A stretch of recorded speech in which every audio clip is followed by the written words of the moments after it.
Yeah, so if we had, I guess, communicated more in general, and that was up to me. And my mum would actually ask me sometimes. She would be like so confused. Like she would ask me, she's like, I don't understand. She would literally say, I don't understand why you're doing this or why you're being like this. And this is the worst thing ever. I used to see my parents because they were so strict, obviously. Um, I only at that time, the reason I think I resented them because I was like, you're just trying to stop me from having fun.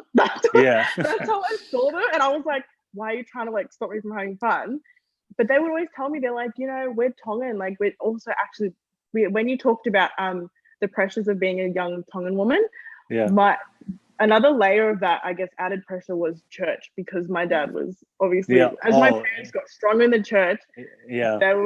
and my dad would always say to me, he's like, remember, I can't be out here preaching and you're over here like being naughty over there. And like, so he would always tell me, and so he'd be like, yeah.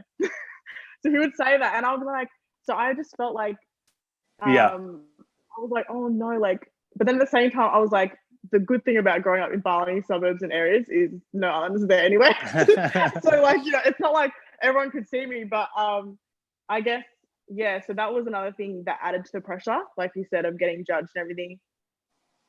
So yeah, definitely just the thing like you said, communication is where it starts.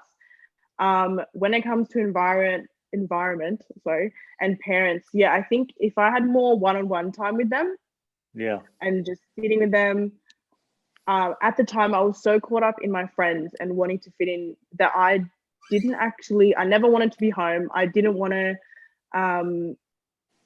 I wanted to have like a social life, and I wasn't interested. I think another thing was I wasn't interested in talking to them about it at the same time, if that makes sense. I was so caught up that I did, and it wasn't until I went to Tonga that I was like, oh my gosh, like I'm so blessed to come from a culture that really values family, and and then there's a whole other aspect of faith and everything. So yeah, I think the first thing would have been that, and like you said, creating it's always important as well to create an environment where you can have that communication. Yeah. But yeah, it was just me, like my own thoughts limiting me as well. Like I just thought we're so busy. And I felt as well, I felt kind of guilty as well because I knew my parents were working so hard for me to have all these opportunities. And that was another thing, actually. I kept thinking to myself, why, like I kept feeling like I can't complain because I have a lot of privilege, if that makes sense. Gotcha. I went to a good school. I was, we were living in a nice house, and my grandma was living with us actually at this time.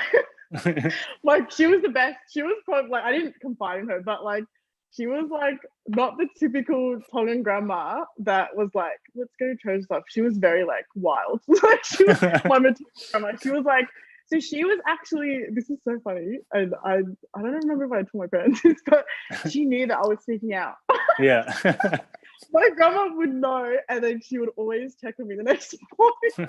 So yeah, it's so funny. But yeah, so she was like my comfort, like my adult comfort at home. But yeah, I think so that really did help, actually, just having that, even if you don't confide in a family member, but just having someone that just knows like what you're like and accepts you anyway. But I just felt like, I just felt really restricted. I think I couldn't stand rules and everything. I couldn't stand all the pressures as well. So I guess not just my traumatic experiences, but it was also that I just was like, I'm sick of being like, having to be like this goody church girl, and I just wanted to have fun with my friends. Yeah.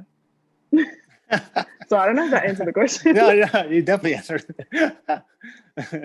So yeah, but I want to ask you: does your siblings, the younger sisters, did they grow up the same way you did, or is it a lot better now? The like growing up.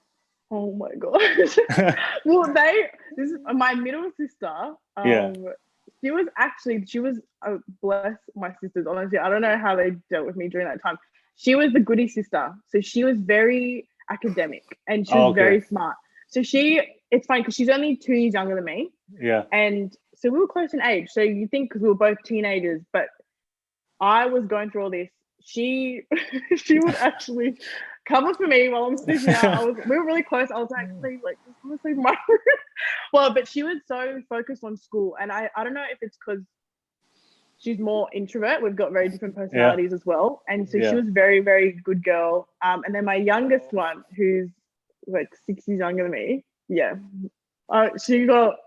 were a lot more lenient with her, which I was annoyed about. I was like, excuse me.